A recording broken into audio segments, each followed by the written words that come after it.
नबी करीम सल्लल्लाहु ताला अलैहि वसल्लम की हदीस मुबारका है कि अल्फाज मर्दों का हुस्न है। तो ये आपके अल्फाज आपकी मिल्क हैं। कोशिश करें कि अपने अल्फाज को एक मुस्बत रंग दें। ये आप पे मुनहसर है कि अपने अल्फाज को तुरशी की तरफ ले जाएं या मिठास की तरफ ले जाएं।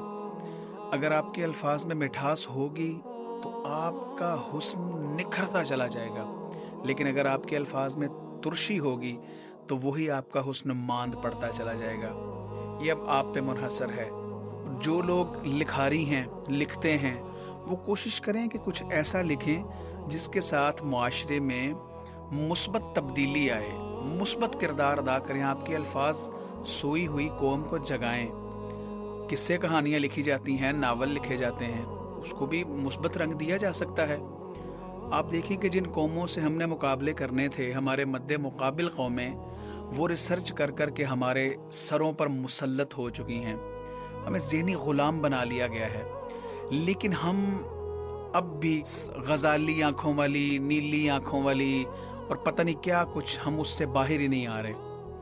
इश्क अगर किया जाए ना, इश्क पे मौलाना रूम ने एक बहुत बहुत प्यारी बात कही है। वो कहते हैं कि जो इश्क के इम्तिहान की तरफ उठकर नहीं जाता तो वो ऐसे रास्ते पर चल रहा है जो मुर्दों का रास्ता है, जिस पे कोई जिंदा नहीं।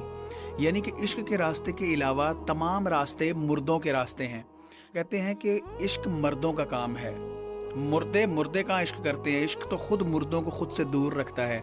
अगर इश्क की सीढ़ी चढ़ी जाए और इश्क की सीढ़ी के चढ़ने वाला मर्द हो तो वो जुनैदो, बायजीद, मंसूर, जामी और रूमी बनता है, ठीक है।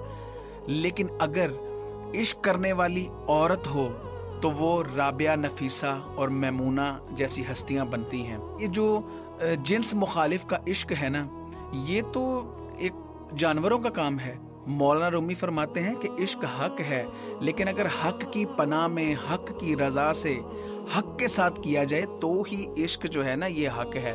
वरना तो ये नफसानी ख्वाहिशात हैं सारी। तो आजकल हम नावलों में पड़े हुए हैं, ये रंगीन आंखों वाली, हिरनी वाली आंखों वाली, यार वॉट एवर, इन चीज़ों से बाहर आ जाएं। ये सब चीज़ें एक सस्ती शोहरत हैं, इसके अलावा कुछ नहीं है। दोनों जहानों में ये आपको इज्जत का बायस नहीं बन सकती। तो लिहाजा अपने अल्फाज को और अपने कलम से लिखना भी एक ये अमानत है। अल्लाह ने इस पर भी पूछना है। आपके बोलने पर जो अल्फाज आप अदा कर रहे हैं, इनके बारे में भी पूछा जाएगा। लिहाजा कोशिश करें कुछ ऐसा लिखें, ऐसा बोलें जो मुस्बत असर छोड़ें, मुस्बत किरदार अदा करें। और जिन लोगों ने अभी तक मुझे लाइक, फॉलो, शेयर, सब्सक्राइब नहीं किया, वो कर लें। सलामत रहें, शाद रहें, आबाद रहें। अस्सलामु अलैकुम।